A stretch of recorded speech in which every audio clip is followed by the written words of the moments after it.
Chapitre 1 Le toast au château Lafargue. Le soleil de fin septembre se déversait sur les collines bordelaises tel un voile doré, projetant de longues ombres sur les vignes qui s'étendaient à perte de vue. Des rangées de raisins mûrs scintillaient sous la douce lumière de l'après-midi, murmurant leurs secrets au vent descendant des Pyrénées. Au cœur de ce splendide domaine se dressait Château Lafargue, un manoir du XVIIe siècle d'une élégance digne, encadré de cyprès et de lierres anciens qui s'accrochaient comme l'histoire aux murs de pierre. C'est ici que Lafargue Vintage Gala se tenait le 14 mai, un événement annuel réunissant collectionneurs de vins, vignerons et aristocrates de toute l'Europe. Mais cette année, un invité particulier a apporté une touche d'originalité supplémentaire à l'événement. Monsieur Hercule Poirot, le célèbre détective belge, avait accepté l'invitation bien qu'à contre-cœur. Je trouve que ces rassemblements champêtres impliquent trop de marches, trop de stations debout et bien trop peu d'attention aux chaussures, avait grommelé Poirot ce matin-là, tandis que le taxi cahotait sur l'allée de gravier. Pourtant, la réputation du château Lafargue, premier cru, ne peut être ignorée. L'arrivée de Poirot avait été accueillie avec un mélange d'admiration et de suspicion voilée. Non pas qu'il ait une raison officielle d'être présent, son invitation lui était parvenue par courrier. Madame Élodie Lefebvre, l'actuelle propriétaire du château et veuve de feu Gaston Lefebvre, qui avait un jour brièvement fait appel au service de Poirot dans une affaire trop discrète pour être rendue publique. Dans la grande salle, le décor était resplendissant. Lustres en cristal vénitien, longue table en acajou chargée de plateaux en argent, et l'arôme caractéristique du cèdre, des truffes et du vieux vin.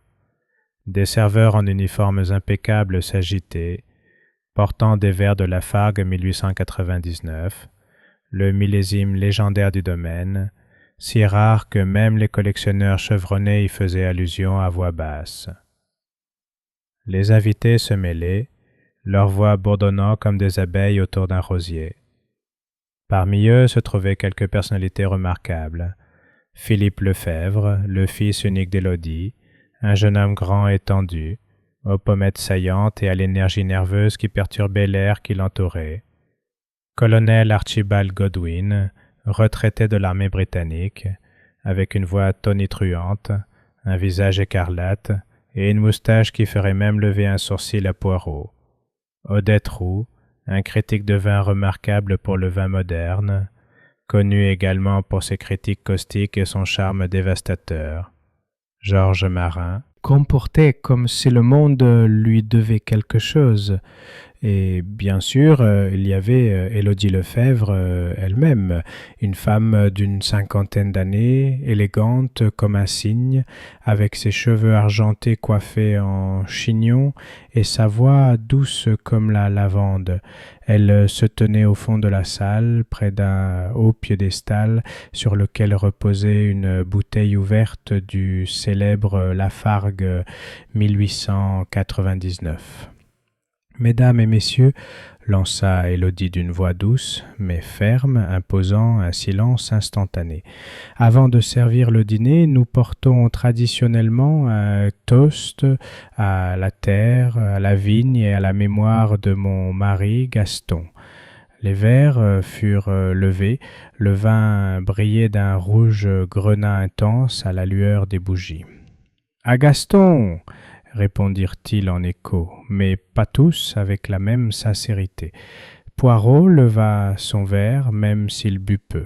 « Un bon vin ne crie pas, » murmura-t-il, « il chuchote. » Alors que le tintement des verres s'atténuait et que la conversation reprenait, la porte au fond du couloir s'ouvrit brusquement. Une silhouette entra.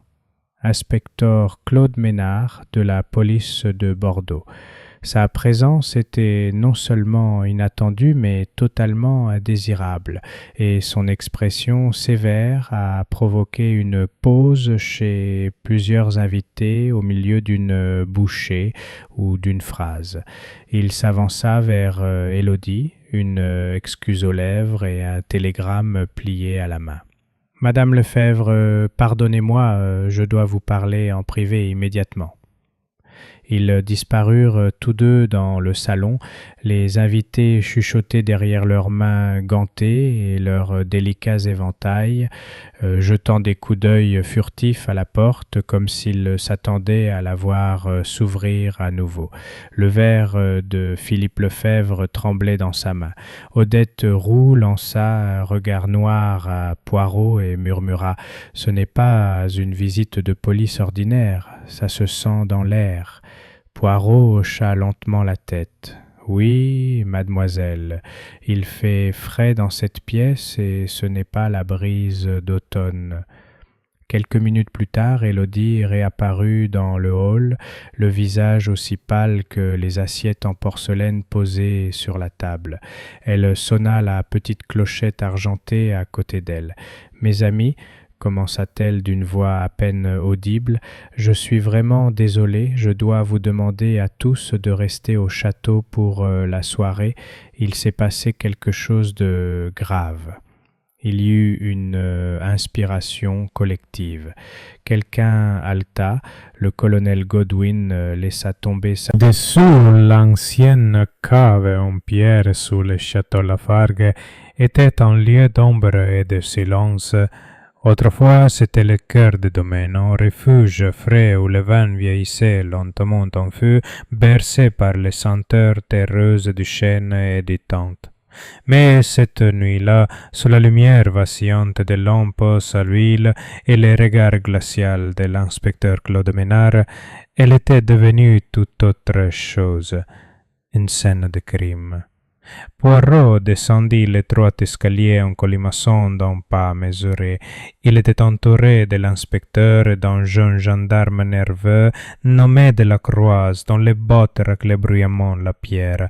Les chaussures cirées de Poirot, en revanche, ne faisaient quasiment aucun bruit. « Je regrette que vos vacances soient devenues une obligation professionnelle, monsieur Poirot, » dit Ménard d'un ton brusque. Poirot inclina la tête. « Mon cher inspecteur, ce n'est jamais un jour férié quand les meurtres nous guettent. Puis-je supposer que la scène n'a pas été perturbée? À part vérifier les signes de vie, aucun. » Ménard désigna le coin le plus éloigné de la cave où encore gisait recroquevillé à côté d'une pile de caisses vieillissantes. Une main tendue, les doigts roulés autour du vide. Lucien Morel n'avait pas été un homme universellement aimé. Cela se voyait dans l'expression de ceux qui étaient à l'étage, pensa Poirot. Pourtant, la mort apportait avec elle un silence qui imposait le respect. Il s'accroupit à côté du corps, les mains soigneusement jointes derrière son dos. Les traits de Morel étaient déformés par une grimace qui suggérait la douleur, sans pour autant être le signe d'une lutte violente. Sa canne reposait à côté de lui, son manche en laiton taché de poussière. Un verre à vin à moitié rempli reposait précairement sur une caisse voisine, intacte depuis qu'il y avait été placé. Poirot renifla l'air. « Il y a une certaine amertume, » murmura-t-il, « non seulement dans l'atmosphère, mais aussi dans l'odeur. Vous la sentez, inspecteur, quelque chose d'âcre, comme des amandes, mais brûlées. » Ménard hocha la tête. « Le médecin-chef confirmera bientôt, mais nous suspectons du cyanure. Le vin est probablement empoisonné. » Poirot se leva, époussetant son pantalon avec un mouchoir en dentelle. « Et pourtant, le verre est plein. Donc il a été versé, mais pas avalé. Peut-être a-t-il senti l'amertume et l'a-t-il refusé. Ou alors il a bu dans un autre verre ailleurs et celui-ci était planté, » rétorqua Ménard. Pas dans la poussière. Une deuxième série de pas, légers, prudents et qui s'éloignaient. Quelqu'un s'est arrêté là immobile face à lui, puis est parti précipitamment. Une deuxième personne, dit lentement Ménard. Vous pensez donc qu'il s'agit d'un meurtre, et non d'un suicide? Poirot pencha la tête, les yeux plissés. Je crois, monsieur, qu'on ne rentre pas seul dans une cave froide. avec un verre de vin précieux simplement pour mourir. Non, c'était arrangé. Il se retourna, scrutant les murs du regard. Son regard se posa sur un casier à vin vide au nord de la cave. « Dites-moi, une bouteille a-t-elle été signalée manquante dans la réserve ?» Ménard parut perplexe. « Pas encore. Mais pourquoi ?» Poirot esquissa un léger sourire. « Parce que notre meurtrier est malin, assez malin pour comprendre le symbolisme. Empoisonner un vigneron rival avec du vin ici, dans le sein des saints, ce n'est pas un hasard, c'est du théâtre. Quelqu'un voulait faire une déclaration. » Ils remontèrent les escaliers en silence. De retour au salon, l'atmosphère était chargée d'impatience. Les invités s'étaient regroupés autour du feu, les boissons servies à la hâte, le visage pâle et raide. Un gendarme veillait à la porte, empêchant quiconque de sortir. Élodie Lefebvre se redressa, les mains serrées sur ses genoux, ses yeux argentés croisant ceux de Poirot lorsqu'il entra. « Eh bien ?» demanda-t-elle d'une voix tendue. Poirot s'inclina légèrement. « Je regrette de vous le confirmer, madame. C'est bien ce que vous craignez. Monsieur Morel est mort. » Un murmure d'incrédulité s'éleva. Philippe Lefebvre agrippa le dossier d'une chaise, les doigts crispés. « Mais le suicide, n'est-ce pas? Lucien était imprévisible. Il avait des ennemis. » Poirot haussa un sourcil. « En effet. Puis-je vous demander, monsieur Lefebvre, l'avez-vous vu ce soir ?» Philippe cligna des yeux. « Brièvement, pendant la réception. Il a félicité ma mère. Il a dit quelque chose d'assez énigmatique. Toutes les bouteilles ne disent pas la vérité. Puis il est parti. » Poirot se tourna vers Odette Roux. « Et vous, mademoiselle ?» Elle parut surprise. « Je ne lui ai pas parlé. Mais je l'ai vu se disputer avec Georges Marin tout à l'heure, près du vieux puits du jardin. » Tous les regards se tournèrent vers le responsable du vignoble qui s'agitait mal à l'aise sur sa chaise. « Il est venu sans y être invité, » dit Marin d'une voix rauque. « Il a insulté la maison. Il a dit que les vignes de la Fargue se desséchaient, qu'elles seraient ruinées d'ici 5 ans. Je lui ai conseillé de rester poli. »« Madame, puis-je vous demander comment étaient vos relations avec Monsieur Morel ?» Ses lèvres se tincèrent. Tendu. Il voulait acheter une partie de nos terres. Il m'a proposé une somme qui aurait été généreuse pour quelqu'un de moins fier. Devant mon refus, il m'a menacé de poursuites judiciaires. Il croyait que les droits sur le vignoble du versant ouest lui appartenaient en vertu d'un ancien accord familial. Il avait tort. « En effet, dit doucement Poirot. Et qui l'a invité ce soir ?» Il y eut une pause. « Personne, admit Élodie. Il est venu de son plein gré. » Poirot hocha lentement la tête. « Donc, un homme qui a des ennemis, un homme qui arrive sans y être invité, profère des menaces voilées et est retrouvé mort, empoisonné par un vin qu'il n'a pas bu. Mon Dieu, quelle énigme !» Il se tourna vers la pièce. « Personne ne doit quitter la cité ce soir. L'inspecteur Ménard recueillera les dépositions. Et moi ?»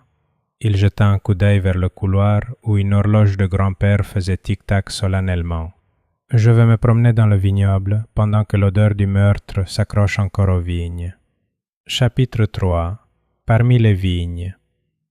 La lune était basse sur le domaine Lafargue, projetant un éclat nacré sur les rangs de vignes. L'air était calme, à l'exception du bruissement occasionnel d'un oiseau de nuit dans les haies. On marchait dans ces allées ombragées. Hercule Poirot, sa canne tapotant doucement sur les chemins pavés, sa silhouette trapue et précise, contre les vignes ondulantes. Pour un étranger, il aurait pu sembler simplement admirer le paysage au clair de lune. Mais dans l'esprit vif et harmonieux de Poirot, les pensées s'alignaient déjà. Les indices s'organisaient en une formation élégante, telles des pièces sur un échiquier attendant le début de la fin. « Le meurtre est comme une bouteille de vin, » murmura-t-il à voix haute. « Son bouquet doit être étudié, ses notes distinguées, sa finale considérée. » Il avait demandé à être laissé tranquille pendant une demi-heure. L'inspecteur Ménard accepta avec une certaine réticence, mais lui-même savait que le célèbre Belge préférait commencer ses investigations non pas par des questions, mais par le silence. Et quel meilleur endroit pour réfléchir que parmi les vignes mêmes où la fortune du château et ses querelles avaient pris racine. En passant sur le versant nord, Poirot remarqua les petites pierres blanches aux extrémités de chaque rangée. Des noms y étaient gravés à la craie: Syrah, Merlot, Cabernet Franc, les nobles variétés du domaine. Un léger craquement sous ses pieds attira son regard vers le bas. Il s'agenouilla, plissant les yeux. Un éclat de verre sombre était enfoncé dans la terre, brillant faiblement au clair de lune. Ne viens pas de la cave Lafargue. Thomas, un verre bon marché peut-être. D'une bouteille apportée de l'extérieur? Il glissa le tesson dans sa poche. Alors qu'il se levait, des pas résonnèrent derrière lui, légers, délibérés, ne cherchant pas à se taire, mais prudent. Il s'est retourné. Odette Rouelle se tenait au bord du sentier, son châle rouge serré autour de ses épaules. Au clair de lune, ses yeux brillaient d'un mélange de défi et de douceur, du regret peut-être. « Je me doutais que tu étais là, dit-elle. Tu ne me sembles pas du genre à attendre passivement des déclarations. » Poirot esquissa un demi-sourire. « Vous êtes observatrice, mademoiselle. » Elle s'approcha, ses bottes crissant le gravier. « Ça te dérange si je marche avec toi? » « Pas du tout, mais pardonnez-moi si je pose des questions en chemin. Je serais déçu si tu ne le faisais pas. » Poirot hocha la tête. « Vous connaissiez bien Lucien Morel, n'est-ce pas? » Je le connaissais. Tout le monde dans le monde du vin bordelais le connaissait. Il était brillant, parfois, violent, toujours. Ses vins étaient primés, mais il se faisait des ennemis plus vite qu'il ne faisait des millésimes. Et pourtant, on ne vous connaît pas pour le critiquer sévèrement. Odette eut un petit rire ironique. C'était stratégique. Si on critiquait Lucien publiquement, il ripostait, avec des menaces de justice, et même du sabotage. Il lui est même arrivé d'envoyer des rats dans le hangar d'un concurrent. Poirot parut intrigué. Des rats? Il a engagé un garçon pour le libérer lors d'une tournée. Ça a fait la une des journaux. La réputation de ce vignoble ne s'est jamais rétablie. Formidable, dit Poirot, et très mesquin. Oui, mais Lucien avait un flair aiguisé pour la qualité. Il prétendait que les vignes du château Lafargue souffraient de pourriture des racines et qu'il ne leur restait que quelques années à vivre. Il était obsédé par l'achat du versant ouest. Il disait que le sol était exceptionnellement riche. Poirot marqua une pause. Est-ce que ces affirmations étaient vraies? Odette hésita. Peut-être. Certaines bouteilles de 2018 présentaient des notes d'amertume inhabituelles, mais les Lafargue nièrent tout problème. Poirot leva les yeux vers les étoiles. De l'amertume, dites-vous, une note inhabituelle pour une année aussi chaude. Dites-moi, mademoiselle, Morel buvait-il du vin de Lafargue? Elle rit d'un rire bref et amer. Il le méprisait. Il disait que c'était prétentieux, que ça avait un goût d'ambition. L'insultèrent dit Odette, pour faire semblant de le dédaigner, ou bien de doucement Poirot, quelqu'un d'autre lui l'a versé. Odette frissonna. Tu crois qu'il a été attiré? Poirot tapota légèrement le gravier avec sa canne. C'est possible. Et je crois que celui qui lui a apporté ce verre connaissait son ego. Il savait que le tenter avec la bouteille la plus rare désarmerait son orgueil. Ils se retournaient et commencèrent à marcher vers le château. Juste avant d'atteindre la terrasse, Odette s'arrêta. « Il y a autre chose, dit-elle à voix basse. Je n'étais pas sûre de devoir te le dire.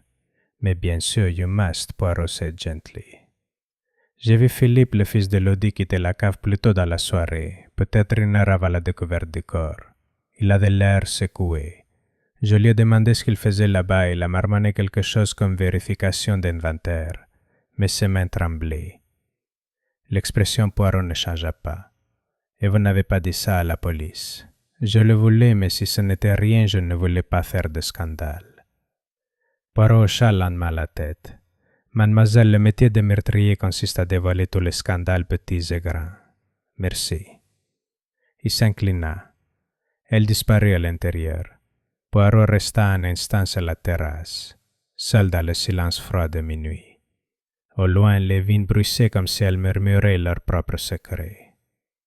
Un homme mort empoisonné, un vin rare intact, un rival aux nombreux ennemis, et de l'amertume réelle et métaphorique dans chaque verre. Il redressa ses revers et entra. Demain les entretiens commenceraient. Mais déjà un parfum de culpabilité flottait dans l'air, amer, indéniable, et persistant comme de la cendre sur la langue. Chapitre 4. Les entretiens commencent. Le lendemain matin, le ciel était gris et maussade, comme si le ciel même du château Lathargue pleurait la mort de Lucien Morel. Une bruine tombait sur les vignes tel un voile de tristesse, étouffant les premiers bruits du domaine, le bruit des bottes sur le gravier, le grincement des volets, le café servi d'une main solennelle. À l'intérieur du grand salon, cependant, l'activité avait commencé sérieusement. L'inspecteur Claude Ménard avait réquisitionné le petit bureau attenant à la bibliothèque, et là, sous le regard des portraits à l'huile et des étagères poussiéreuses, les interrogatoires avaient commencé. Poirot, bien que ne faisant pas officiellement partie de l'enquête policière, avait été autorisé à y assister. Il n'avait pas fallu beaucoup de persuasion. Prenons les choses par ordre d'opportunité, avait-il dit à Ménard au petit déjeuner, de ceux qui ont vu Morel l'an dernier, à ceux qui pourraient avoir des raisons de le voir partir, qui correspondent aux deux catégories. Le premier interrogé, Philippe Lefebvre. Le jeune homme entra dans parade, comme s'il pressentait déjà la culpabilité. Il portait une veste noire trop serrée sur les épaules, et sa mâchoire était serrée, dans une tentative de défi juvénile et sinistre. Mais Poirot, observant attentivement, vit le tremblement de sa main droite alors qu'il s'asseyait.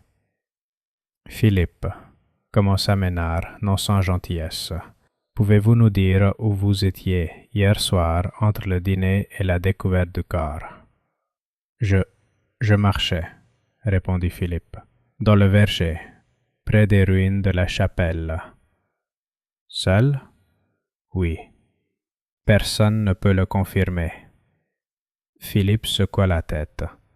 Poirot se pencha en avant. « Vous avez eu une dispute avec M. Morel ces dernières semaines, n'est-ce pas? » Philippe serra les dents. « Oui, il a insulté la mémoire de mon père. Il a dit que ma mère essayait de préserver quelque chose qui était déjà en train de mourir. Vous faites référence au vignoble? » « Oui, il pensait qu'on devrait lui vendre le versant ouest. Il disait qu'il pourrait en faire produire du vrai vin, quoi que cela veuille dire. Je lui ai dit de quitter nos terres. »« Et tu savais qu'il serait au gala? » Philippe hésita. « Non, je pensais qu'il resterait à l'écart. Il n'était pas le bienvenu. » Poirot tapota du bout des doigts. « Et pourtant, on vous a vu sortir de la cave plus tôt dans la soirée. » Il y eut un silence. « Oui. Je suis allé chercher une bouteille. Je voulais porter un toast à la mémoire de mon père avant le toast officiel. Seul. Avec quel vin? Le 2001. Le dernier millésime complet de mon père avant son AVC. » Poirot pencha la tête. « Et tu as vu Morel à la cave? »« Non, » dit Philippe rapidement, trop rapidement. Il y eut un silence. Ménard nota quelque chose dans son carnet. « Tu peux y aller, » dit-il enfin. Philippe se tenait debout, les épaules baissées.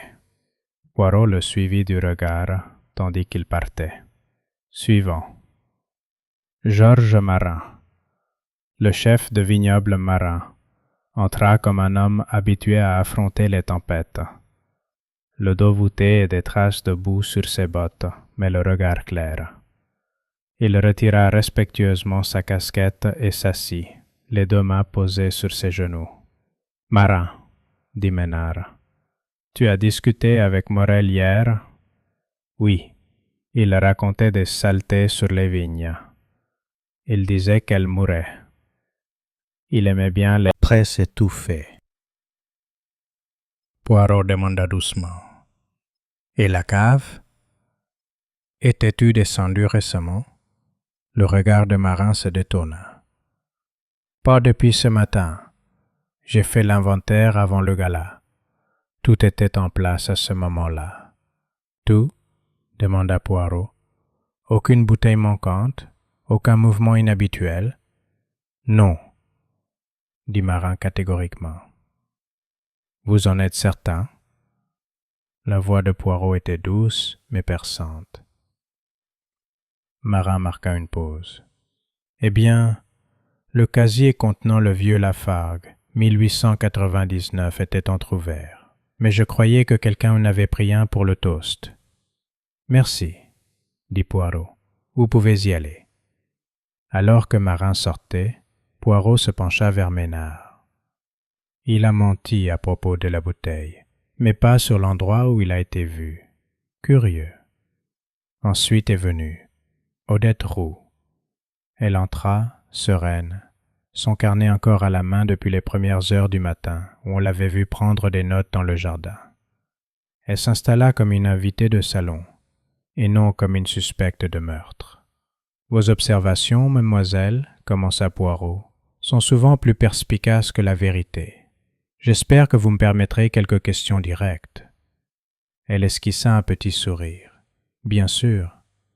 Vous dites avoir vu Philippe revenir de la cave? »« Oui, juste avant le début des toasts. Il avait l'air rouge et évasif. »« Tu as revu Lucien Morel après ça? »« Non, pas avant d'avoir entendu l'alarme. » Poirot croisa les doigts.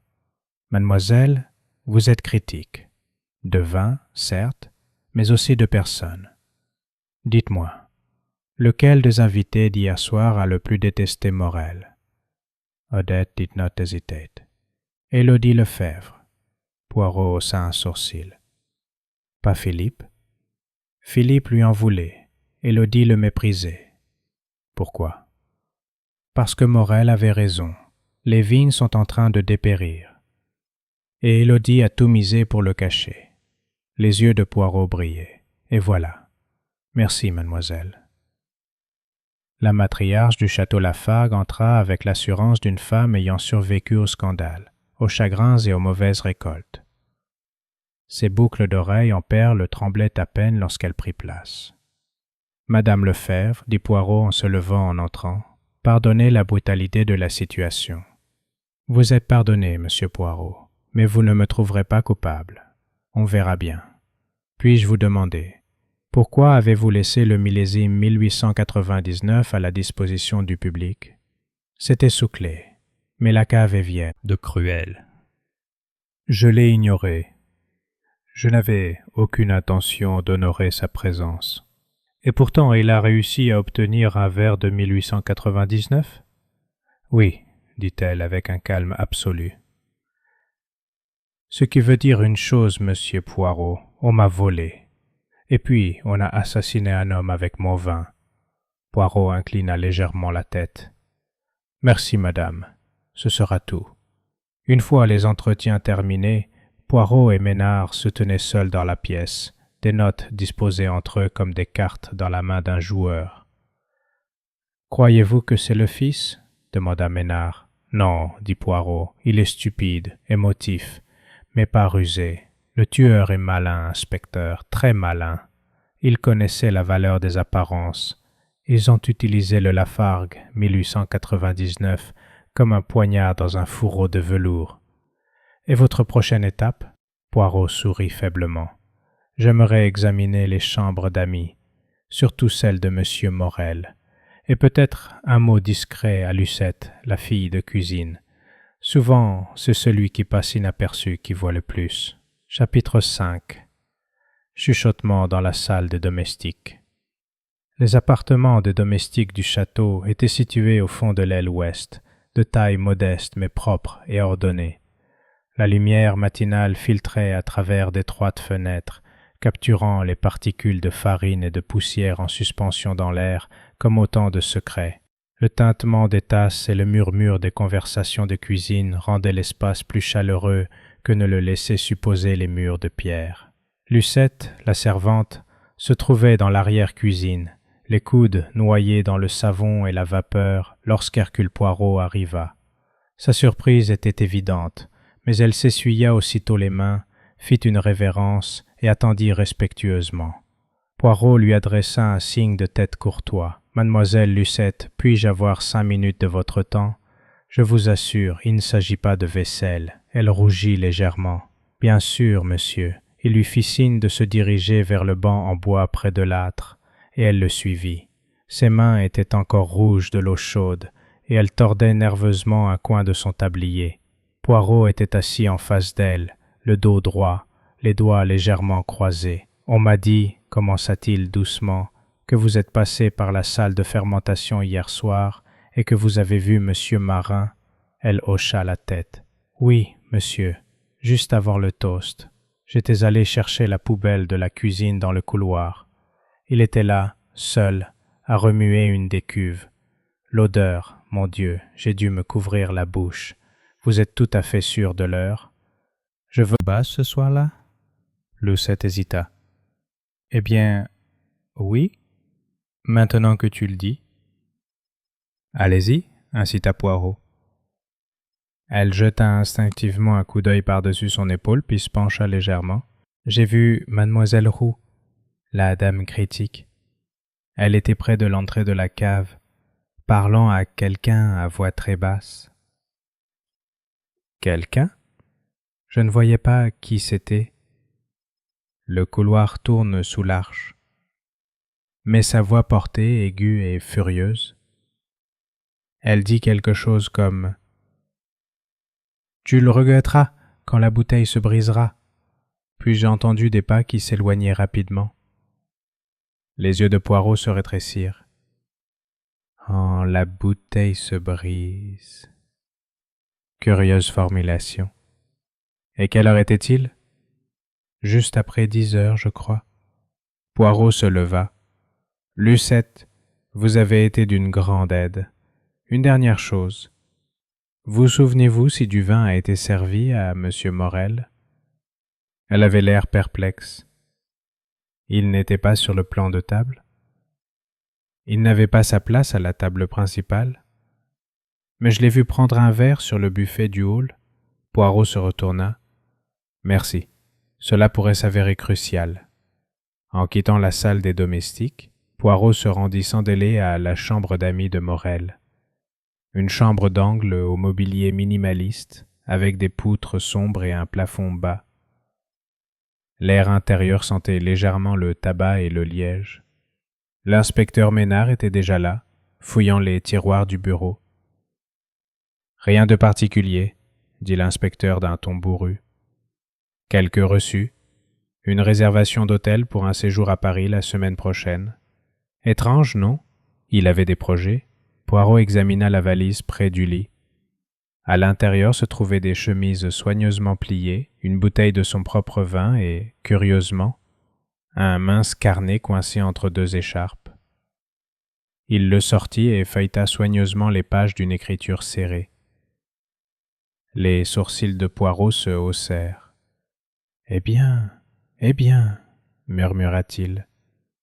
Maintenant, c'est intéressant. » Ménard regarda. « Qu'est-ce que c'est? » Une liste de noms de vignobles souvent barrés avec des notes à côté. Certains disent « acheter », autres « refuser », et un autre à côté de Lafargue, « lit »,« approche finale ». Si la menace échoue, agissez. « Acte » répéta Ménard. « Que voulait-il dire par là ?» Poirot secoua la tête. « Il faut s'attendre au pire. Monsieur Morel est peut-être venu ici. » Mais c'était adressé à Odette Roux. « Pourquoi? » dit doucement Poirot. « Lucien Morel possède-t-il l'invitation de Mademoiselle Roux? » La réponse flottait dans l'air, lourde et silencieuse. De retour au salon principal, Poirot trouva Odette contemplant le vignoble à travers les hautes portes-fenêtres. Le soleil avait enfin percé la brume, et les vignes brillaient de rosée. « Mademoiselle, » dit Poirot, « je me demande si vous pourriez m'éclairer sur un point. Elle se retourna, son expression réservée. « Bien sûr. » Poirot brandit l'invitation. « Ceci a été trouvé parmi les affaires de Morel. Il porte votre nom. » Odette se raidit. « Il a dû le prendre ?» Poirot pencha la tête. « Pourquoi ?» Elle soupira. « Il n'était pas invité. Il m'a supplié de l'aider à entrer, disant qu'il avait besoin de parler à Élodie en privé. J'ai refusé, mais j'ai laissé mon sac sans surveillance un moment pendant l'exposition de vin à l'hôtel Beauclerc. Je crois qu'il me l'a volé. »« Et vous n'avez pas signalé cela ?» ?»« J'étais gêné, a-t-elle admis, et un peu effrayé. »« Effrayé ?» Les yeux d'Odette brillèrent. Lucien était colérique. Il a menacé de révéler quelque chose que j'avais écrit sur la Fargue. Une évaluation privée que j'avais faite pour un acheteur.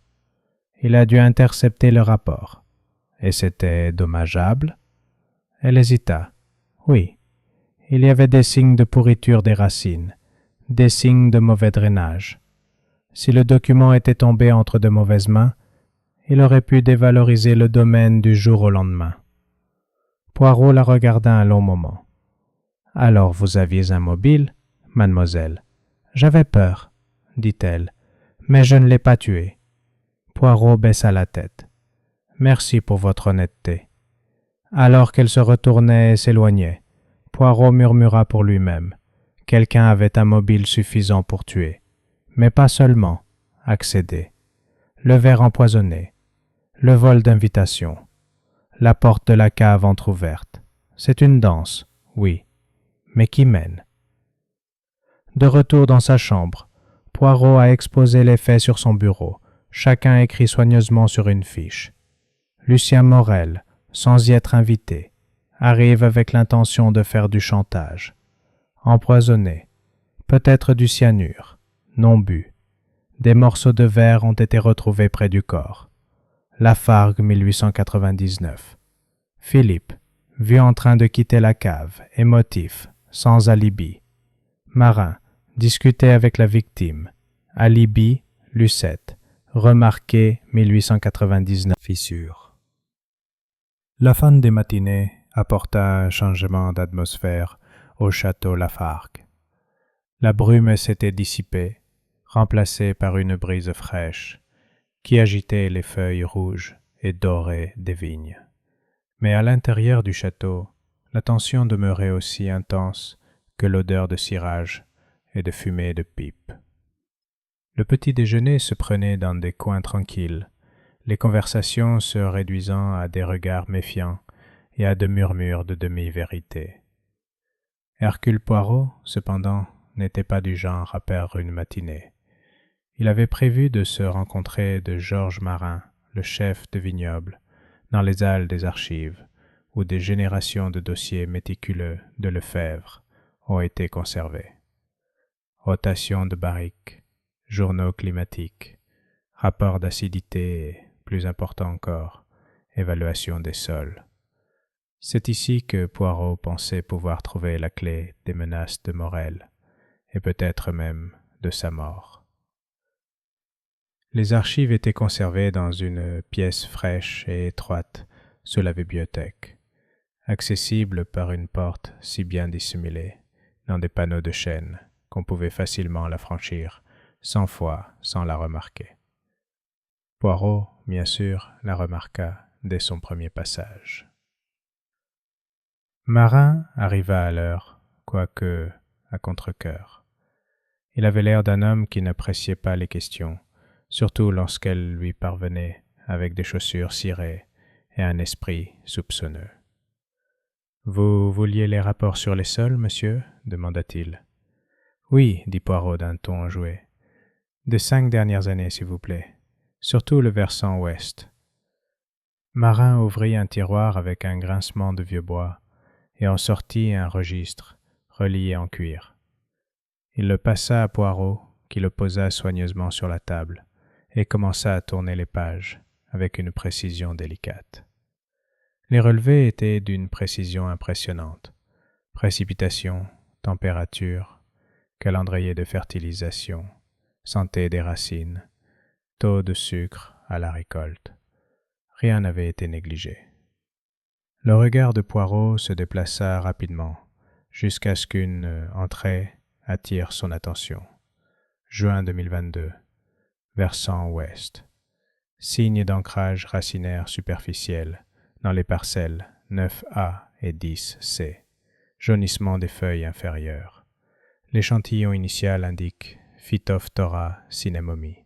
Des tests supplémentaires sont conseillés. Il a mis la ligne sur écoute. « Ceci, monsieur, n'est-ce pas une forme de pourriture ?» Marin se gratta la tête. « C'est un pathogène tellurique, un virus dangereux, rare à Bordeaux. Au cas où ça tournerait mal. » Poirot tapota la table. « Et Lucien Morel connaissait-il ce deuxième livre ?» Marin marqua une pause. « Pas de moi, mais il a flairé quelque chose. Un jour, il m'a demandé si j'étais en train d'enterrer la pourriture avec des roses. J'ai répondu que je ne comprenais pas ce qu'il voulait dire, mais ça m'a déstabilisé. » Poirot hocha lentement la tête. « C'était normal. Merci, monsieur. » Alors que Marin quittait la pièce, Poirot se leva et parcourut d'une main gantée le dos des registres. Tant d'années de savoir, tant de choses préservées et tant d'autres cachées. De retour à l'étage, Poirot passa Philippe Lefebvre dans le couloir. Le jeune homme était pâle, épuisé. « Monsieur Poirot, dit-il rapidement, avez-vous un moment? » « Mais bien sûr, répondit Poirot en joignant les mains. « Il faut que je te dise quelque chose. J'ai menti, hier soir, à propos de la bouteille que j'ai récupérée à la cave. » Poirot haussa un sourcil. « Mon ami, les aveux avant l'enquête sont toujours suspects, mais continuez. » Philippe déglutit difficilement. « Ce n'était pas le millésime 2001, c'était le 1899. » Les yeux de Poirot brillèrent. En effet. Je l'ai pris parce que j'avais peur que ma mère l'ouvre devant tout le monde. Je pensais qu'il s'était peut-être retourné. Le seau était décollé. J'avais peur que ça embarrasse la maison. Alors tu l'as enlevé? J'ai pris une seule bouteille, pour la tester. Je l'ai ouverte dans ma chambre. J'en ai versé un peu dans un verre. Et le goût était étrange, plat, amer. Tu ne l'as pas bu? Non, je l'ai renversé, je le jure. Poirot resta silencieux un long moment. Et la bouteille? Dans mon armoire, j'allais la rapporter ce matin pour remettre le bouchon. Emmenez-moi là-bas, s'il vous plaît. Ils se dirigèrent en silence vers la chambre de Philippe. Le jeune homme ouvrit une armoire laquée et fouilla derrière une rangée de vestes. Effectivement, il y avait une bouteille à moitié vide de Château Lafargue 1899. Poirot le prit avec précaution, examina le bouchon, puis le porta à son nez. Il s'est figé. « Ah, murmura-t-il, le fantôme des amandes. » Il se tourna vers Philippe. « Tu as de la chance d'être en vie. » Philippe parut surpris. « C'était empoisonné? » Poirot hocha gravement la tête. « Oui, le vin était cyanuré. Vous avez dû verser par le haut, là où la concentration était plus faible. Si vous aviez bu davantage... » Il s'interrompit et posa délicatement la bouteille sur la table. « N'y touche plus. Et ne dis rien. Pas encore. » Poirot retourna au salon et trouva Élodie Lefebvre. Elle disposait un bouquet dans un vase en cristal. Le parfum des bouteilles de millésime 1899 ont-elles déjà disparu? Elle se retourna lentement. Non, ils étaient sous clé. Mais comme je l'ai dit hier, la serrure est vieille. Oui, dit Poirot. Et il semble que la clé du meurtre ne réside pas dans la serrure, mais dans qui savait où elle était cachée. Il s'arrêta. Puis-je également vous demander quelle a été la dernière instruction de votre mari concernant le vignoble? Son visage se crispa. Il m'a dit de le préserver, que Lafargue était plus qu'une terre, c'était un héritage. Même quand les vignes ont commencé à souffrir, j'ai refusé de vendre. Je ne serais pas celui qui l'enterrerait. Poirot inclina la tête. Et pourtant, madame, quelque chose a déjà été enterré. Elle leva brusquement les yeux. Lucien Morel est venu ici avec des informations. Sur la corruption, oui. Sur les rapports falsifiés, peut-être. Mais plus que ça, il savait qui avait empoisonné une bouteille bien avant hier soir. Sa voix baissa. « Que veux-tu dire ?» Poirot s'approcha. il y a une deuxième bouteille de Lafargue 1899, empoisonnée, ouverte, cachée dans la chambre de votre fils. Il ne l'a pas bu, mais elle était destinée à tuer. Élodie haleta. Tu penses que quelqu'un a essayé de tuer mon fils? Non, dit Poirot, les yeux plissés. Je crois que quelqu'un a préparé des lunettes, une pour Philippe et une pour Lucien. La question est, pourquoi? Ce soir-là, Poirot retourna dans sa chambre, carnet à la main. Il dressa une liste. 2 bouteilles empoisonnées, un non ouvert, servi à la cave. On l'a ouvert plus tôt, on l'a versé et on l'a rejeté. Philippe, cible ou leurre. Lucien, véritable cible. Il a souligné un seul mot, intention, et puis il en a entouré un autre, amertume. Le vin avait un goût de cendre, murmura Poirot, parce que quelqu'un le voulait, pas seulement comme instrument de meurtre, mais comme symbole, la mort d'un héritage ou la vengeance d'un héritage volé. Il a fermé le livre. Demain, il mettrait en scène une subtile épreuve de nerfs. L'un des invités en savait bien plus qu'il ne l'avait admis, et Hercule Poirot comptait bien mettre leur conscience à l'épreuve avec la plus grande douceur. Chapitre 7. L'homme au bouchon manquant. Le salon avait été réaménagé sur les instructions de Poirot. Un plateau de thé avait été apporté, soigneusement garni de tranches de citron, de miel et de 2 sortes de morceaux de sucre comme il l'aimait. Les grandes fenêtres étaient grandes ouvertes pour laisser entrer préambule. Il y en a suffisamment dans le vin pour tuer en quelques minutes. Poirot hocha légèrement la tête. Et pourtant, le vin dans le verre trouvé à côté du corps il était ivre. La 2e bouteille dans la chambre de Philippe n'a pas non plus été consommée. Un tueur qui empoisonne 2 verres et personne ne boit, n'est-ce pas un peu ironique, inspecteur? J'appelle ça de la chance. Poirot se retourna alors, l'air pensif. Peut-être. Mais la chance n'est pas l'amie des meurtriers. Elle révèle trop de choses. Ménard soupira. Avez-vous une théorie? J'ai plusieurs théories et ce qui me manque, c'est le bouchon. Ménard cligna des yeux. Le bouchon? Oui. De la bouteille retrouvée dans la chambre de Philippe. Elle n'était pas à l'intérieur de la bouteille, ni à côté, ni, selon lui, dans l'armoire. Il prétend l'avoir jetée, mais je crois qu'il ment, mais pas pour la raison que nous supposons. Pourquoi mentirait-il? Poirot sourit faiblement. Parce que quelqu'un le lui a dit, ou lui a fait croire que ce qu'il avait fait était dangereux. Il se croit responsable, mais je ne crois pas que le poison lui était destiné. Il était destiné à Morel depuis le début. On a frappé à la porte. « Entrez !» appela Poirot. Lucette, la servante de cuisine, apparut, tenant un mouchoir plié dans ses doigts tremblants. « Monsieur Poirot, dit-elle à voix basse, je viens de trouver ceci derrière la poubelle de l'office. Je crois que c'est le vôtre. » Poirot s'avança et prit l'objet. Il déplia soigneusement le linge. À l'intérieur se trouvait un liège, légèrement déformé, poussiéreux et légèrement taché de rose. Il le brandit. « Voilà, dit-il doucement, le bouchon nous revient. » Lucette ajouta. « Ce n'est pas le mien, j'ai reconnu le monogramme sur le tissu. P.L. » Ménard lookta Poirot. « Philippe Lefebvre. » Poirot se tourna vers Lucette. « Tu as trouvé ça toute seule ?»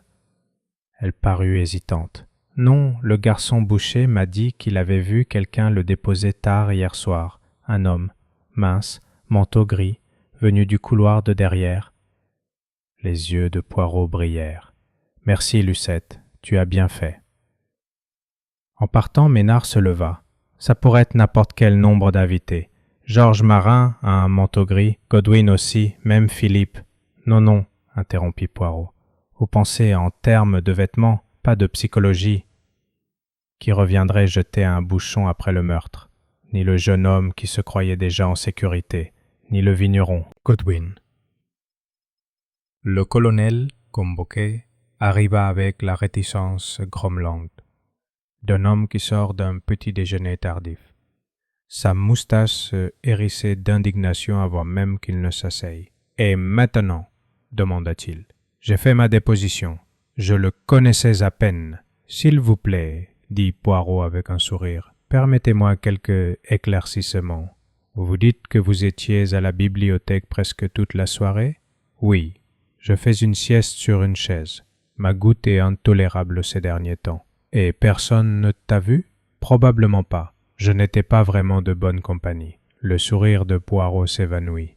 Et pourtant, Lucette se souvient avoir vu un homme en manteau gris dans le couloir des domestiques, tard hier soir. Le colonel se raidit. Vous m'accusez de quelque chose, monsieur? J'évalue simplement une possibilité. Voyez-vous, le bouchon d'une bouteille empoisonnée a été retrouvé jeté derrière la poubelle de l'arrière-cuisine, enveloppé dans un mouchoir portant le monogramme PL. Le visage rougeaud de Godwin pâlit légèrement. Ça ne prouve rien. Non, mais cela suggère que vous êtes entré dans la chambre de Philippe, avez pris le bouchon et avez tenté d'enlever la preuve. Godwin se leva brusquement. C'est ridicule. Pourquoi diable ferais-je ça? Poirot s'avança, baissant la voix. Parce que, colonel, vous avez des liens de longue date avec la famille Lefebvre. Vous avez servi avec Gaston Lefebvre en Afrique. Vous devez loyauté, à Élodie peut-être. Ou peut-être avez-vous obéi à ses instructions. La bouche de Godwin s'ouvrit, mais aucun son ne sortit. Poirot hocha lentement la tête. Vous pensiez que Philippe avait empoisonné Morel, et vous vouliez le protéger. Alors vous avez retiré le bouchon. Vous pensiez que ce n'était rien. Mais, ce faisant, vous vous êtes immiscé dans l'affaire. Le silence dans la pièce était pesant. Finalement, Godwin se rassit. Je n'ai tué personne, mais je suis entré dans la chambre du garçon. J'ai vu la bouteille. J'ai pensé, Dieu me vienne en aide, que c'était lui qui avait fait le coup. Alors j'ai retiré le bouchon. Je l'ai enveloppé dans ce que j'ai pu trouver, et j'ai décidé de la brûler. Mais je l'ai laissé tomber. Poirot hocha la tête. Vous avez été honnête. Je vous remercie. Mais, ajouta Godwin d'un ton bourru, je continue de dire que toute cette affaire est terriblement compliquée. Poirot haussa un sourcil. Comme la plupart des crimes, colonel surtout quand le mobile est l'orgueil. Plus tard dans la journée, Poirot retourna aux vignes, cette fois-ci non seul. Il était accompagné de Odette Roux, qui marchait à ses côtés dans un long manteau bordeaux, son stylo caché derrière une oreille. « Tu voulais voir la plus de toutes ces disputes. Dites-moi, mademoiselle, croyez-vous Élodie Lefebvre capable de meurtre? » Odette marqua une pause. « Je ne sais pas. Je crois qu'elle est capable de sacrifice. Et parfois, c'est pareil. » « Quelle sage parole, dit Poirot. Et pourtant, je ne crois pas qu'elle ait tué Morel. Pas de ses propres mains. Mais quelqu'un l'a fait, dit Odette, et il l'a fait pour le vignoble, ou pour elle, ou pour les deux. Ils atteignirent la crête. La vue était magnifique. Des champs vallonnés, la fumée lointaine du village, les rangées de vignes bien alignées, préservées du chaos du meurtre. Poirot s'arrêta et se pencha légèrement pour examiner la base d'une vigne. Ses feuilles jaunissaient. Le sol était humide, presque trop. Il se tenait debout et brossait son pantalon. « Il est en train de mourir, » dit-il doucement. Odette hocha la tête. « Il est déjà mort, les racines ont pourri en dessous. Il lui faudra des années pour se rétablir. » Poirot regarda en bas de la pente. Combien de personnes le savaient, a-t-il demandé. La réponse d'Odette arriva lentement. Lucien, Georges, moi-même, et Élodie, même si elle a nié. Les yeux de Poirot se plissèrent. Pas Philippe? Non, ils l'ont gardé dans l'ignorance. Poirot expira lentement. Alors le tueur doit être l'un des rares à savoir la vérité, et craignait ce que Lucien en ferait. Il se tourna vers elle. Et pourtant, il y a une autre contradiction que je dois explorer. Qu'est-ce que c'est? Le verre empoisonné retrouvé près du corps de Morel, dit doucement Poirot. Il a été versé, mais pas bu. Pourquoi? Parce qu'il en a reconnu le goût? Peut-être. Ou peut-être. La voix de Poirot était basse, pensive. Quelqu'un est arrivé trop tard. Peut-être que la victime visée n'était pas Morel, mais quelqu'un d'autre qui n'est jamais venu. Et Morel était simplement un obstacle. Chapitre 8. Le point de rupture. Le vent avait tourné. En fin d'après-midi, le château Lafargue semblait plus agité que jamais. Les domestiques se déplaçaient à voix basse. Les invités, toujours confinés au domaine par ordre de l'inspecteur Ménard, s'attardaient dans les salons et les jardins tels des fantômes. Et bien qu'aucune autre violence n'eût été commise, il était clair pour tous que l'enquête de Poirot se concentrait sur quelqu'un. Mais qui? Poirot lui-même s'était retiré dans le salon à l'étage, une pièce rarement utilisée, emplie de tapisseries sans prévenir, en silence. « J'ai entendu dire que votre bouchon vous a été rendu, » dit-elle doucement en joignant les mains devant elle. Poirot se retourna. « Oui, madame, un détail curieux, n'est-ce pas? »« Je préférerais moins de détails curieux et une réponse claire, » répondit-elle, la voix tendue. Poirot l'observa. « Dites-moi, pensez-vous que votre fils soit capable de meurtre? » Ses yeux brillèrent. « Non, jamais. Pourtant, il croyait avoir fait quelque chose de mal. Il pensait avoir empoisonné Lucien. » Elle n'a pas répondu. Il a caché la bouteille. Il craignait la honte. Il ne comprenait pas que quelqu'un d'autre avait préparé le terrain bien avant. Pourtant, elle ne dit rien. Poirot s'avança. « Madame, vous avez dit un jour que Gaston Lefebvre vous avait fait promettre de protéger le vignoble. Mais pas à n'importe quel prix. Je vous le demande maintenant, non pas en tant que détective, mais en tant qu'homme. Protégez-vous votre fils de quelque chose qu'il ignore même? » Élodie le fixa, le masque sur son visage s'effondrant lentement. Et puis elle murmura. « Il ne sait pas. Il n'a jamais su. » Poirot pencha la tête. « Qu'est-ce qu'il ignore? » Sa voix était à peine audible. « Que la terre est déjà hypothéquée. Que le versant ouest ne vaut rien. Que les vins que nous avons fêtés hier soir étaient assemblés avec des raisins de Sainte-Croix. Lucien en avait la preuve. Il a menacé de la révéler. Et il aurait tout gâché. « Oui, » dit-elle amèrement. « Mais ce n'est pas pour ça qu'il a été tué. » Poirot attendait. Élodie se détourna. « Ce n'était pas moi. Je le détestais, mais je ne l'ai pas tué. Je le jure. » Il y eut une pause. « Je te crois, » dit doucement Poirot. Elle se retourna, surprise. « Pourquoi? Parce que vous espérez toujours que votre fils est innocent, » dit-il. « Et si vous aviez agi ainsi pour le protéger, vous auriez déjà avoué. » Pendant ce temps, en bas, dans la véranda, Philippe Lefebvre, assis seul, il fixait la carafe à moitié vide devant lui. La lumière du soleil filtrant à travers la verrière peignait son visage pâle d'une lumière fragmentée. Ses mains tremblaient tandis qu'il attrapait son verre, mais il ne but pas. C'était Odette Roux qui l'a trouvé. « Je pensais que je pourrais te trouver ici, » dit-elle doucement. Il leva les yeux. « Tu ne devrais pas être en train d'écrire? J'observe. Même chose. » Elle s'assit à côté de lui. Il y eut un long silence. « J'ai menti, » dit-il soudain, « à Poirot, à toi, à moi-même. Je sais, » dit-elle doucement. Philippe la regarda. « Il pense que je n'ai rien fait, mais je ne sais toujours pas si c'est vrai. As-tu empoisonné le vin? Non. Mais chose sous l'effet de la colère. Ce n'est pas la même chose qu'agir. Il était cruel, vindicatif. Il est venu ici pour brûler tout ce que ta famille avait construit. » Philippe hocha lentement la tête. « Et quelqu'un l'a tué avant qu'il puisse le faire. » Il y eut un autre silence. « Odette, sais-tu qui a fait ça? » Ses doigts se crispèrent légèrement. « Non, mais je crois qu'on commence tous à se douter de quelque chose. » Il baissa les yeux. « Si c'est quelqu'un que j'aime, et alors ?» Elle n'a rien dit. Ce soir-là, Poirot rassembla tous les invités et les résidents dans la longue salle à manger, comme il l'avait demandé. Il était temps. Ils sont entrés lentement, prudemment, Élodie toujours élégante mais fatiguée, son fils à ses côtés. Marin, bras croisés, mâchoire serrée. Odette avec un carnet rangé mais les yeux perçants, Colonel Godwin essayant de paraître désintéressé. Inspecteur Ménard aux côtés de Poirot en train de regarder. Poirot se tenait au bout de la table.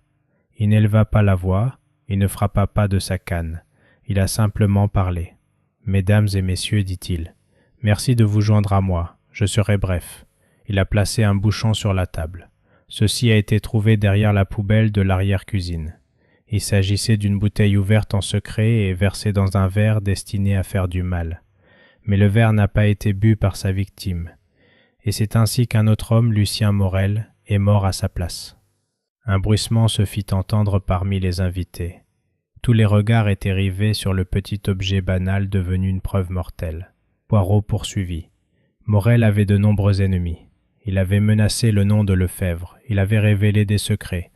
Insulté le vignoble, fait du chantage, s'était infiltré. Mais je ne crois pas que son meurtre ait été planifié de sang-froid, non. Il se tourna vers Philippe. Je crois que le vin empoisonné était destiné à toi, monsieur. Un halètement. Élodie se leva, blanche comme la nappe. Non. Poirot leva doucement la main. Ne parlez pas encore, madame. Laissez-moi terminer. Il fit face à la pièce. Quelqu'un crut que Philippe avait trahi le vignoble, qu'il avait révélé la vérité à Morel. Quelqu'un réagit promptement et paniqué en trouvant Morel à la cave. Le vin était déjà prêt, pour le fils de la maison. Mais le destin s'en mêle. Il a pointé du doigt Georges Marin. Vous craignez que Philippe ait vendu le terrain. Vous avez constaté sa disparition dans le hall. Vous avez vu Morel descendre à la cave et l'avez cru complice du garçon. Vous avez paniqué. Vous avez utilisé le vin empoisonné destiné à Philippe et l'avez donné à Morel. La pièce était d'un silence de mort. Les yeux de Marin. Bouteille. Vous aviez un mobile, vous pensiez sauver le domaine. Non, cria Marin, je n'ai pas... La voix de Poirot le frappa. Tu as dit à Lucette que le casier à bouteille était intact, mais tu as admis plus tard que le 1899 était entrouvert. Pourquoi mentir, à moins d'avoir des raisons de craindre ce que contenait ce casier? Marin ne dit rien. Poirot poursuivit. Tu espérais que Morel boirait et mourrait tranquillement. Mais il soupçonnait l'amertume. Il n'avala pas. Puis il tomba, paniqué, sous le choc. Peut-être en avait-il assez goûté. Peut-être que le stress l'a tué aussi sûrement que le poison. Élodie fixa Marin. Tu pensais que Philippe était le traître? Je croyais, la voix de Marin se brisa, je croyais que vous alliez tous vendre à Sainte-Croix, que tout ce pourquoi nous avions travaillé était terminé. Poirot hocha la tête. Et vous avez donc tenté de faire taire l'homme dont vous craignez qu'il ne révèle tout. L'inspecteur Ménard se leva. Georges Marin, je vous prie de m'accompagner. Marin n'a pas résisté. Tandis qu'il était emmené, Poirot se tourna vers les autres. Un vignoble, c'est comme une famille, dit-il. Il prospère dans la vérité et meurt dans la pourriture. Ce crime est né du mensonge. Mais le mensonge, mes amis, laisse des racines qui se tordent et s'étouffent. Il se tourna vers Philippe. Vous êtes innocent, monsieur. Mais maintenant, demandez-vous, quel héritage allez-vous construire à partir de ce qui reste? Chapitre 9. Le goût qui persiste. Le lendemain matin, le château était plongé dans un silence silencieux.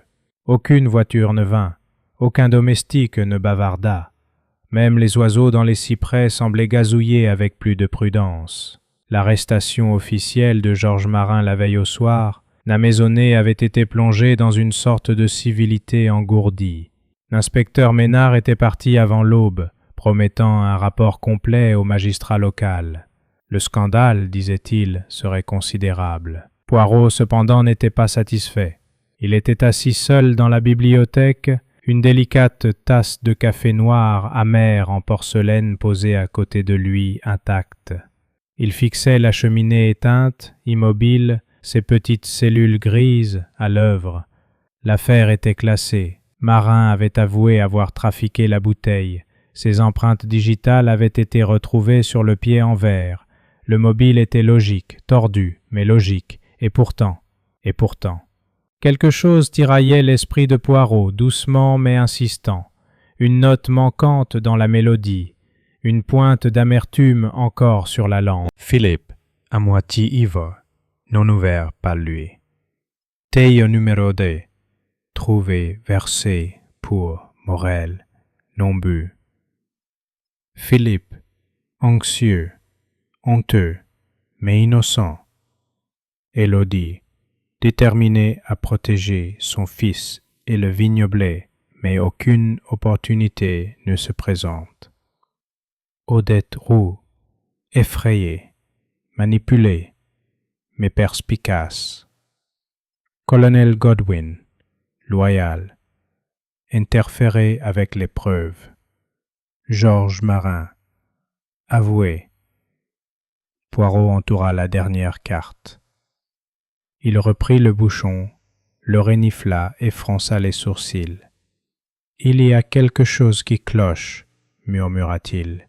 « Pas dans le crime, mais dans les aveux. » Il tapota le bouchon contre sa lèvre. Marin a dit avoir paniqué, qu'il avait vu Philippe et Morel ensemble. Mais personne n'a jamais vu Philippe dans la cave avec Morel. Philippe affirme n'y être jamais retourné après avoir récupéré la bouteille. Morel a été retrouvé seul. Il se leva brusquement. Pourquoi empoisonner deux bouteilles différentes? Pourquoi risquer deux tentatives, à moins que l'une d'elles n'ait échoué? Il revint à la bouteille d'origine, celle que Philippe avait prise. C'était amer, mais ça ne l'avait pas tué.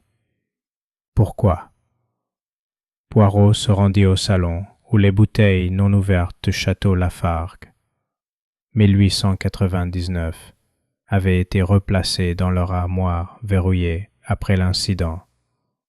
Il demanda la clé à Élodie, qui la lui tendit d'un air tranquillement résigné. « Prends-les tous, dit-elle. Je n'aime plus le 1899. » Poirot déverrouilla l'armoire, examina les 3 bouteilles restantes, puis en prit une et la tint à la lumière. Il la débouchait, reniflait, son front se fronça. Il répéta ensuite le même procédé avec la bouteille de l'armoire de Philippe. Il cligna des yeux, et puis un doux sourire. « Ah !» murmura-t-il. « Mais voilà, il a sonné. Demandez à mademoiselle Roux de venir, s'il vous plaît, dit-il à la femme de chambre. Odette Roux. Elle entra quelques minutes plus tard. Elle était vêtue simplement, son manteau jeté sur une épaule, son carnet toujours sous le bras. « Tu voulais me voir ?» Poirot fit un geste vers le canapé. « Mademoiselle, pardonnez la franchise de cette question, mais je dois vous demander, as-tu empoisonné le vin ?»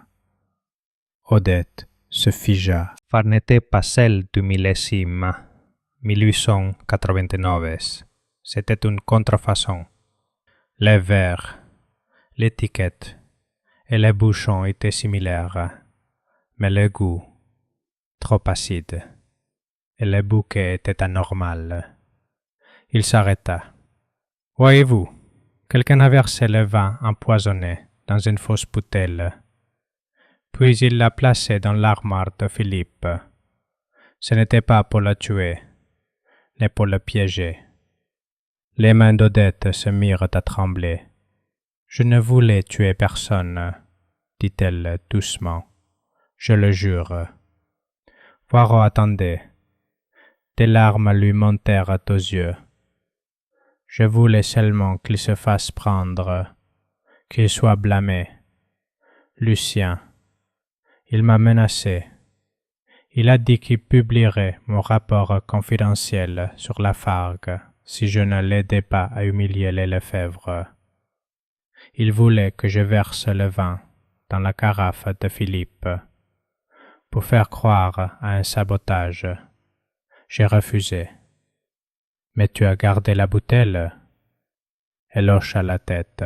« Je pensais pouvoir m'en servir pour l'arrêter. Je l'ai échangée avec une fausse bouteille de la cave, et je l'ai laissée dans l'armoire de Philippe. J'allais tout avouer après le gala. Mais Lucien, elle s'est arrêtée. Poirot hocha lentement la tête. Quelqu'un d'autre a versé le vin dans le verre à la cave. Quelqu'un qui pensait qu'il provenait de la collection originale. Mais l'air et bouteille empoisonnée, celle que vous avez placée, n'était pas destinée à être bue. Odette murmura. Il s'est fait tellement d'ennemis. Oui, répondit doucement Poirot, et finalement, il a succombé à son intelligence. Ce soir-là, Poirot dîna seul, mais non en silence. Élodie le rejoignit, ainsi que Philippe. Leur conversation était feutrée, mais sans tristesse. Un poids s'était levé. Le scandale finirait par passer, et le vignoble, bien que blessé, survivrait. Avant de se retirer, Poirot se tenait une fois de plus sur le seuil de la cave. Il inspira profondément. Le vin, dit-il doucement, est un souvenir. Il enregistre le soleil, la terre, le travail et la main qui le cultive. Ce millésime ne restera pas dans les mémoires pour sa douceur, mais peut-être, au moins, n'aura-t-il plus le goût de la cendre. Chapitre 10. Le dernier versement. Le salon avait été préparé. Les bras crasses. Inspecteur Ménard, de retour de la gendarmerie, expression illisible. Une seule chaise est restée vide. Georges Marins. Poirot s'éclaircit la gorge. Mesdames et messieurs, commença-t-il, merci de vous joindre à moi une fois de plus. Ce matin, vous pensiez que l'affaire était close. Un homme a avoué, des preuves ont été trouvées et le mobile semblait évident. Mais, comme je le dis toujours, la vérité est comme un bon vin. Il faut qu'elle respire avant de révéler sa véritable nature. Il entra dans le cercle, les mains jointes derrière le dos. La mort de Lucien Morel a semblé être l'aboutissement de nombreux ressentiments. Il était arrogant, envahissant et impitoyable. Il menaçait réputation et moyens de subsistance. Mais je dois corriger une hypothèse répandue ici. Il s'arrêta. Il n'était pas la victime visée. Un murmure parcourut la pièce. Poirot fit un geste vers Philippe. Quelqu'un avait l'intention de faire accuser ce jeune homme de meurtre. Une bouteille était cachée dans son armoire, imbibée de poison. Mais il n'en but pas le contenu. Et lorsque Lucien fut retrouvé mort, beaucoup pensèrent que Philippe n'avait été sauvé que par hasard. Il s'est tourné vers Odette Roux. Mais nous savons maintenant que la bouteille ne provenait pas du millésime historique du château Lafargue. C'était une contrefaçon quasi parfaite. Couleur, étiquette, bouchon similaire, mais le goût, le bouquet, amer, non pas l'amertume d'un vin qui a vieilli, mais de quelque chose qui n'est jamais né du terroir de Lafargue. Les mains d'Odette tremblaient. Poirot poursuivit. Mademoiselle Roux, sous la contrainte et la peur, a placé la bouteille dans l'armoire de Philippe. Elle n'était pas l'assassin. Elle souhaitait se protéger du chantage. Mais son geste a ouvert la voie à une interprétation bien plus dangereuse. Il se tourna alors vers l'inspecteur Ménard. Les aveux de Marin, bien que sincères dans leur culpabilité, étaient erronés sur le fond. Il croyait avoir empoisonné Lucien, mais ce n'était pas le cas. Il a manipulé une bouteille déjà compromise. Le vin qui a tué Lucien provenait du stock d'origine, des réserves du château. Ménard fronça les sourcils. Mais cela voudrait dire... Oui, interrompit Poirot. Votre fils pour le faire passer pour coupable. Son visage était immobile. La voix de Poirot s'adoucit. Tu ne voulais pas tuer. Mais tu sciais le verre sur le plateau. Tu as vu Lucien descendre à la cave.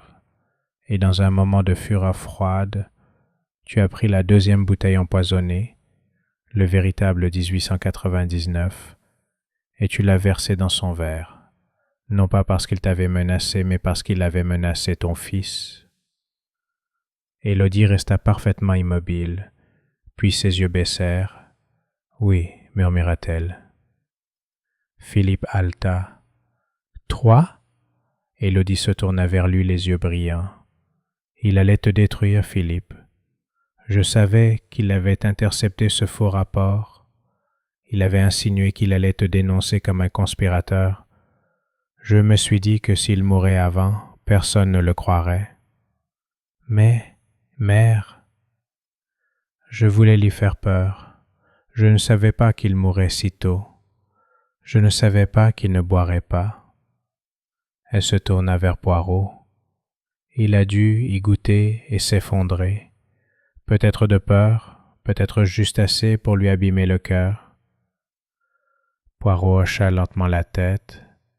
Le cyanure agit rapidement, mais la peur peut être tout aussi fatale. Un verre empoisonné, une mauvaise conscience. Il est possible qu'il soit mort des deux. Maynard stepped forward grave. « Madame Lefebvre, vous comprenez que cela change tout? » Elle hocha la tête. « Oui, je viendrai discrètement. » Poirot intervenu. « Inspecteur, avant d'agir, permettez-moi une dernière observation. » Maynard paused. Poirot regarda Philippe. « Tu n'étais pas destiné à mourir, mais tu étais destiné à souffrir. Quelqu'un a utilisé ta honte, tes erreurs comme une arme. » Il s'est tourné vers Odette. « Mademoiselle Roux, vous devez porter ce fardeau. Malgré toutes vos peurs, vous avez inventé un mensonge trop convaincant. » Elle hocha la tête, les larmes aux yeux. « Je sais. » Poirot retourna au centre de la pièce. Cette affaire a été marquée par l'amertume, dans le vin, certes, mais surtout dans l'esprit. Un vignoble accablé par l'orgueil, l'amour d'une mère déformé par le désespoir, des secrets trop longtemps fermentés. Il regarda autour de lui dans la pièce, ses moustaches luisantes. Et maintenant, la vérité a suffisamment résisté. Épilogue, 1 an plus tard. Au printemps, le versant ouest du château Lafargue a été replanté. Philippe Lefebvre dirigeait désormais le millésime 1889 non imposonné et non ouverte. Il la conserva dans son bureau de Whitehaven Mansion non ouverte. Quand Hastings lui demanda pourquoi il n'en buvait jamais, Poirot se contenta de sourire. « Parce que, mon ami, c'est un rappel, que certains millésimes méritent d'être commémorés et non consommés, que certains héritages sont trop coûteux pour être savourés. » Il tapota légèrement le bouchon puis se détourna. L'affaire était enfin close.